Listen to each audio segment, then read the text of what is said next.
नशे में धुत युवक ने विधायक पर किया चाकू से हमला। राजनांदगांव जिले से खुज्जी विधायक छन्नी साहू पर नशे में धुत एक युवक ने चाकू से हमला कर दिया। विधायक छन्नी साहू एक सार्वजनिक कार्यक्रम पर शामिल होने के लिए वहां पहुंची थी। वह स्टेज पर बैठी हुई थी, तभी एक नशे की हालत में धुत युवक आया और उन पर चाकू से हमला कर दिया।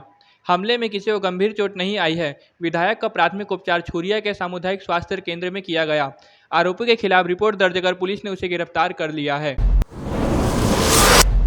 उप मुख्यमंत्री टीएस सिंहदेव ने उम्मीदवारों की लिस्ट में देरी का कारण बताया। पिछले दिनों भारतीय जनता पार्टी के द्वारा छत्तीसगढ़ विधानसभा के लिए 21 उम्मीदवारों की सूची जारी की गई थी। इसी पर प्रेस वार्ता के दौरान उप मुख्यमंत्री से कांग्रेस के लिस्ट के बारे में पूछा गया तो उन्होंने कहा कि सिर्फ इसलिए क्योंकि दूसरे दल ने अपने उम्मीदवारों की घोषणा कर दी है, हमें भी करना चाहिए, यह जरूरी नहीं है। यह देखा गया है कि पार्टी की स्थिति प्रत्येक विधानसभा में एक समान नहीं होती है। इस पर गहन विचार करने के पश्चात ही हमारी पार्टी उम्मीदवारों की सूची जारी करेगी। पाटन में चाचा भतीजे की लड़ाई पर पूरे राज्य की नज़र। भाजपा द्वारा छत्तीसगढ़ विधानसभा के 21 सीटों में उम्मीदवारों की सूची जारी की गई है, जिसमें सबसे चर्चित सीट पाटन विधानसभा की है, जहां विजय बघेल को उम्मीदवार बनाया गया है। आपको बता दें कि पाटन की इस सीट पर राज्य के मुख्यमंत्री भूपेश बघेल चुनाव लड़ते हैं, इसलिए इस सीट को महत्वपूर्ण माना जा रहा है। विजय बघेल और भूपेश बघेल का चाचा भतीजे का रिश्ता है और इस महत्वपूर्ण सीट पर विजय प्रत्याशी को देखने के लिए पूरे राज्य की जनता उत्सुक है। नक्सलियों ने पूर्व विधायक भोजराज नाग को जान से मारने की धमकी दी। अंतागढ़ के पूर्व भाजपा विधायक व जनजाति सुरक्षा मंच के प्रदेश संयोजक भोजराज नाग को नक्सलियों द्वारा पर्चा जारी कर जान से मारने की धमकी दी गई है। नक्सलियों ने भोजराज का धर्मांतरण के विरोध में आंदोलन को गलत बताया है। उनका कहना है कि धर्मांतरण के नाम पर आपस में लड़ाने और दंगे भड़काने का आरोप लगाया है। इस पर भोजराज ने कहा कि सरकार द्वारा पहले से ही हमारी सिक्योरिटी घटा दी गई है। पहले हमें जेट सिक्योरिटी प्रोवाइड की जाती थी, उसे घटाकर वाई सिक्योरिटी कर दी गई है। ऊपर से मुझे जान से मारने की धमकी दी जा रही है। ईडी फिर से सक्रिय। छत्तीसगढ़ में सट्टा कारोबारी के घर पड़ रहे छापे। छत्तीसगढ़ में प्रवर्तन निदेशालय की टीम फिर से छापेमारी की है। पूरे छत्तीसगढ़ में सट्टा कारोबार से जुड़े 8 लोगों के घर पर छापेमारी की गई है, जिनमें रायपुर, रायगढ़ और दुर्ग भिलाई में छापेमारी की गई है। इस कार्यवाही के बाद सारे सट्टे कारोबारी में दहशत का माहौल फैला हुआ है। आईएएस नीलकंठ नेताम की बीजेपी में शामिल होने की खबर। कोंडागांव के पूर्व IAS officer collector Neelkanth Netam की बीजेपी में शामिल होने की खबर सामने आई है। 23 अगस्त को वह ओम माथुर के सामने बीजेपी की सदस्यता ग्रहण करेंगे। सूत्रों के मुताबिक भाजपा उन्हें केशकालिया कोंडागांव से विधानसभा का चुनाव भी लड़ा सकती है। नाबालिग ने दिया बच्चे को जन्म। बच्चा होने के बाद रेप का खुलासा। गरियाबंद जिले के अमलीपदर थाना क्षेत्र का मामला है। 6 दिन पहले एक नाबालिग ने बच्चे को जन्म दिया। जन्म के बाद रेप का खुलासा का पता चला है। नाबालिग का पड़ोसी जयराम यादव 1 साल से उसका शोषण कर रहा था। घटना का जिक्र किसी से करने पर वह जान से मारने की धमकी देता था। पुलिस ने आरोपी जयराम यादव को गिरफ्तार कर लिया है।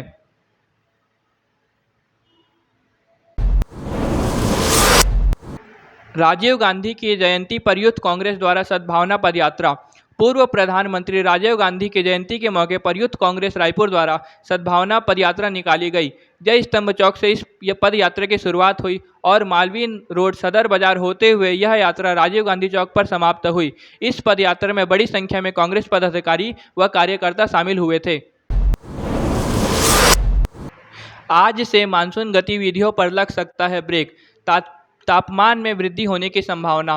छत्तीसगढ़ में बीते कुछ दिनों पर अधिकांश स्थानों पर झमाझम बारिश या बूंदाबांदी हो रही है। लगातार बारिश के कारण छत्तीसगढ़ के कई इलाकों में जल भराव की स्थिति देखने को मिली है। मौसम विभाग के अनुसार आज मानसूनी गतिविधियों पर ब्रेक लगने के आसार है। मौसम में अचानक बदलाव के कारण तापमान में वृद्धि होगी और लोगों को उमस का भी सामना कर पड़ सकता है। महादेव बुक का बड़ा बुकी नवीन बत्रा गिरफ्तार। महादेव बुक में एक चर्चित नाम नवीन बत्रा है, जिसे गोवा के एक 5 स्टार होटल से गिरफ्तार किया गया है। गिरफ्तारी के बाद सौरभ चंद्राकर समेत 12 लोगों का नाम सामने आया है। नवीन बत्रा कई दिनों से फरार चल रहा था। आखिरकार उसकी गिरफ्तारी गोवा में की गई है। उसने दुबई व यूएस में कनेक्शन की भी बात बताई है। पुलिस ने दावा किया है कि इससे जुड़े जल्द ही कई बड़े नामों की भी गिरफ्तारी की जाएगी। पीसीसी चीफ ने कहा, दल बदलुओं को नहीं दिया जाएगा टिकट। कांग्रेस के अंदर छत्तीसगढ़ विधानसभा चुनाव में टिकट वितरण को लेकर मंथन किया जा रहा है। इसमें यह बताया गया है कि कांग्रेस दल बदलुओं को टिकट देने पर दोबारा विचार करेगी। कांग्रेस में टिकट मांगने वालों की बाढ़ सी आ चुकी है। इससे बड़े ओहदे के लोगों को भी टिकट वितरण की पूरी प्रक्रिया अपनानी पड़ रही है। खुद सीएम भूपेश बघेल व टीएस सिंहदेव ने अपने क्षेत्र के ब्लॉक अध्यक्षों से टिकट की मांग की है और आवेदन किया है। यह कदम टिकट वितरण में पारदर्शिता लाने और सही नेता का चुनाव के लिए की गई है। राहुल गांधी का छत्तीसगढ़ दौरा। छत्तीसगढ़ में विधानसभा चुनाव के लिए 3 महीने से भी कम का समय बचा है। सारी राजनीतिक पार्टियां सक्रिय हो चुकी है और इसी क्रम में कांग्रेस सांसद राहुल गांधी भी 2 सितंबर को छत्तीसगढ़ दौरे में आएंगे। अस्पताल में भर्ती एक महिला का बच्चा ले फरार हुई अनजान औरत। मामला कोरबा मेडिकल कॉलेज का है, जहां पर एक अनजान महिला 4 महीने के बच्चे को लेकर फरार हो गई। बच्चे को घुमाने के बहाने गोद पर उठाया और मौका देखते ही औरत उस बच्चे को लेकर फरार हो गई है। महिला के खिलाफ रिपोर्ट दर्ज की जा चुकी है। पुलिस उसकी खोज पे लगी हुई है। बिलासपुर में बकरे की हत्या के आरोप में 2 के खिलाफ मामला दर्ज। बिलासपुर के रतनपुर में एक अलग ही मामला सामने आया है, जहां पर बकरे की हत्या के आरोप में 2 लोगों के खिलाफ मामला दर्ज किया गया है। बचाली खुर्द निवासी परदेसी राम मरकाम अपने बकरे की गला घोटकर हत्या के खिलाफ शिकायत दर्ज कराने रतनपुर पुलिस के पास आए थे और आरोपियों के खिलाफ कार्यवाही की मांग की। उनके खिलाफ पुलिस ने जांच कर एक आरोपी को गिरफ्तार कर लिया है। महासमुंद जिले को सीएम की 704 करोड़ की सौगात। सीएम भूपेश बघेल महासमुंद के एक कार्यक्रम में शामिल हुए, जहां उन्होंने 704 करोड़ के 224 विकास कार्यों का लोकार्पण किया।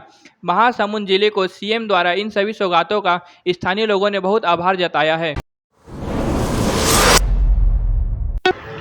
गांजे की तस्करी कर रही युवती को पुलिस ने हिरासत में लिया।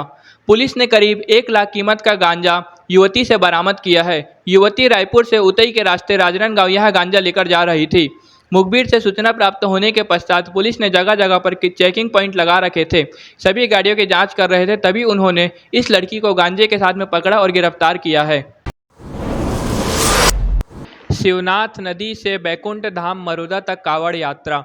रिसाली नगर निगम पार्षद अनूप डे की अगुवाई पर दुर्ग शिवनाथ नदी से बैकुंठ धाम मरोदा उतई तक कांवड़ यात्रा निकाली गई, जिसमें बड़ी संख्या में कांग्रेस जनप्रतिनिधि व वहां के लोग शामिल हुए। सावन माह के इस पवित्र महीने पर पूरे राज्यों में भिन्न भिन्न जगहों में शिव जी के लिए कांवड़ यात्रा निकाली जा रही है। प्रेस वार्ता के दौरान निकला सांप। सीएम भूपेश ने ना मारने की अपील। बिलासपुर में जब मुख्यमंत्री भूपेश बघेल प्रेस को संबोधित कर रहे थे, तब उनके पैरों के पास एक सांप निकल आया। सांप को देखकर आसपास के लोगों में हड़कंप मच गया और कुछ लोग सांप को मारने के लिए पहुंचे तो सीएम भूपेश बघेल ने कहा, डरिए मत, इस तरह के सांपों को तो हम बचपन में जेबों में लेकर चलते थे। ये नुकसान नहीं पहुंचाते, इन्हें जाने दीजिए, इन्हें ना मारिए। सी वोटर सर्वे, जानिए किसका पड़ला भारी। छत्तीसगढ़ में विधानसभा चुनाव के 3 महीने पहले ऑनलाइन सर्वे कराया गया है, जिसमें कांग्रेस को बढ़त मिलती दिखाई दे रही है। कांग्रेस को छत्तीसगढ़ की 90 सीटों में से 48 से 56 सीटें मिलने का अनुमान लगाया जा रहा है। वहीं बीजेपी को 35 से 41 सीटें मिलने का अनुमान है। सर्वे में 3 सीटें अन्य को भी मिलने का अनुमान लगाया गया है। वैशाली नगर विधानसभा से विजय साहू और रीता सिंह गेरा ने अपनी दावेदारी पेश की। छत्तीसगढ़ विधानसभा चुनाव में प्रदेश कांग्रेस कमेटी द्वारा सभी को अपनी दावेदारी पेश करने का मौका दिया गया है। इसी बीच वैशाली नगर विधानसभा के 2 चर्चित चेहरे विजय साहू और अनीता सिंह गेरा ने अपनी दावेदारी पेश करते हुए जिला कांग्रेस अध्यक्ष मुकेश चंद्राकर को अपना आवेदन दिया है। देवेंद्र यादव की प्रगति यात्रा का दूसरा दिन। भिलाई नगर विधायक देवेंद्र यादव ने अपने प्रगति यात्रा के दूसरे दिन लोगों के साथ 15 किलोमीटर का सफ़र तय किया, जिसमें वे प्रत्येक गली मोहल्ले का निरीक्षण करते हुए व लोगों से मिलते हुए भी गए। विधायक देवेंद्र यादव ने साहू समाज को सेक्टर 7 में सर्व सुविधा युक्त डोम सेट के निर्माण की घोषणा भी की है। कांग्रेस कमेटी का ऐलान, कन्हैया सचिन को बड़ी जिम्मेदारी। कांग्रेस के राष्ट्रीय अध्यक्ष मल्लिकार्जुन खड़गे ने कांग्रेस वर्किंग कमेटी का ऐलान किया है। इस पर 39 से अधिक सदस्य शामिल किए गए हैं। छत्तीसगढ़ की फूलो देवी नेताम को स्थायी सदस्य बनाया गया है। इनके अलावा छत्तीसगढ़ के ताम्रध्वज साहू और कुमारी शैलजा को भी जगह दी गई है। कन्हैया और सचिन पायलट जैसे युवाओं को भी बड़ी जिम्मेदारी प्रदान की गई है। फीफा महिला वर्ल्ड कप में स्पेन की जीत। फीफा महिला वर्ल्ड कप में स्पेन की महिला टीम ने इंग्लैंड की टीम को 1-0 से हराकर कप अपने नाम कर लिया है। आपको बता दें कि 2010 में स्पेन पुरुष टीम ने फीफा वर्ल्ड कप अपने नाम किया था। इसी के साथ यह दूसरा ऐसा देश बन गया है जिसने फीफा महिला व पुरुष वर्ल्ड कप दोनों अपने नाम किया है। स्टेट इलेक्शन कमीशन का लोगो स्टूडेंट द्वारा बनाया जाएगा। छत्तीसगढ़ स्टेट इलेक्शन कमीशन अपना प्रतीक चिन्ह बदलने का विचार कर रही है, जिससे वह छत्तीसगढ़ के तकनीकी संस्थानों में पढ़ रहे विभिन्न विद्यार्थियों के द्वारा बनवाना चाहती है। छात्रों के दिए गए सैंपलों में से बेस्ट सैंपल का सिलेक्शन किया जाएगा और उसे छत्तीसगढ़ स्टेट इलेक्शन कमीशन अपने प्रतीक चिन्ह की जगह में लगाएगी। आयोग का चिन्ह बनाने के लिए कड़े शर्त व नियम भी रखे गए हैं। आरक्षण मामले की सुनवाई के बाद सीजी व्यापम और सीजीपीएससी ने निकाली 14,000 से अधिक वैकेंसी। छत्तीसगढ़ में आरक्षण मामला समाप्त होने के बाद में सीजी व्यापम और सीजीपीएससी के द्वारा 14,000 से अधिक पदों पर भर्ती तो निकाली गई है, पर इसमें से जो छात्र जिन्होंने सिर्फ ग्रेजुएशन किया है उनके लिए केवल 254 पद ही है, जिसमें से 220 महिलाओं के लिए आरक्षित किए गए हैं। बाकी पदों पर ग्रेजुएशन के अलावा बीएड, डीएलएड, पीजी या डिप्लोमा जैसे दूसरे क्वालिफिकेशन की आवश्यकता है।